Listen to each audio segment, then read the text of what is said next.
हिंगोली जिल्ह्यामध्ये सतत 3 दिवस झालेल्या पावसामुळे शेती पिकांचं प्रचंड नुकसान झालेलं आहे।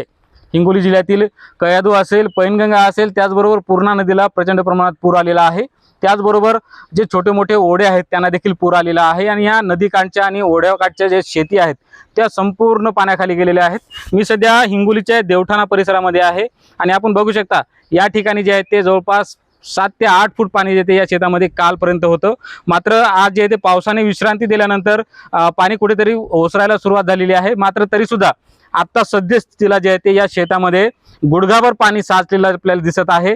आपण जर बघायला लागलं तर या पावसामुळे जे आहे ते हळद असेल, सोयाबीन असेल, त्याचबरोबर खरीपाची इतर पिके असतील आणि फळबागा, त्याचबरोबर जे भाजीपाला वर्गीय पिके आहेत त्याचे देखील मोठ्या प्रमाणात नुकसान झालेलं आहे। आपल्यासोबत हे शेतकरी आहेत, आपण त्यांच्याशी बातचीत करणार आहोत। दादा, कसं नुकसान झालंय? कुठपर्यंत पाणी होतं काल? लय पाणी होतं, बहुत पाणी होतं काल। 2-3 फूट पाणी होतं शेतामध्ये आमच्या। गोबीचं खूप नुकसान झालेलं आहे। बरं, अजून काही शेतकरी आपल्या सोबत आहेत। कसं नुकसान झालं? कुठपर्यंत पाऊस होता, पाणी होतं काल या शेतामध्ये? सतत पावसामुळे काल या शेतामध्ये, कारण की शेतच दिसत नव्हतं। शेत दिसत नव्हतं कारण की नजीकला जवळच आपल्या ओढा नाली असल्यामुळे शेतामध्ये काहीच पीक दिसत नव्हतं। आज तरी कसं तरी पाणी वसरलंय, तरी पण वसरून पाणी इतकं आहे। बरं, काल तर म्हणजे काय असं दिसतच नव्हतं। बरं, किती नुकसान झालं असेल यानं? आपलं आता भयानक नुकसान झालेलं आहे। आपले 2 एकर हळदीचा प्लॉट होता, बाजूलाच आपल्या भाजीपाला होता, गोबी होती, शिमला मिरची होती, सर्व नुकसान झालेलं आहे। शिमला मिरचीला आपण जे बांबू लावतो 5-5 फुटाचे, ते बांबू पण दिसत नव्हते। कारण की आम्ही व्हिडिओ पण काढलेले आहेत, व्हिडिओमध्ये तुम्ही बघसाल, कारण की आज पाणी वसरलेलं आहे। निश्चित शेतकरी आहेत आणि शिमला मिरचीचं पीक ज्या युवा शेतकऱ्यांनी घेतलं होतं ते सुद्धा संपूर्ण नष्ट झालेलं आहे।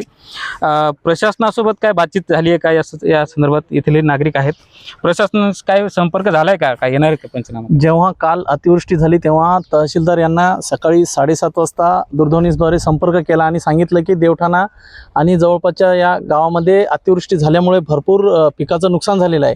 त्या ठिकाणी आपण प्रशासनाने दखल घेऊन त्या ठिकाणी आपल्या महसूलचे अधिकारी, मंडळ अधिकारी, तलाठी यांना पाठवा अशी आपण विनंती केली।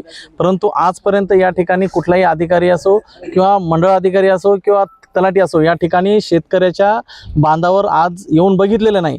त्यामुळे प्रशासनाला विनंती आहे की गोरगरीब अल्पभूधारक शेतकरी आज प्रचंड प्रमाणात नुकसान होऊन हे कुठंतरी त्यांना मोठ्या प्रमाणात निराशा झाली आणि सर्व शेतकऱ्याची एकच अपेक्षा आहे की प्रशासनाकडून तात्काळ दखल घेऊन थोडीफार मदत देण्यात यावी। निश्चित जर पाहायला झालं तर शेतकऱ्यांकडून आर्थिक मदत, पंचनामे करून आर्थिक मदत द्यावी अशी मागणी होते।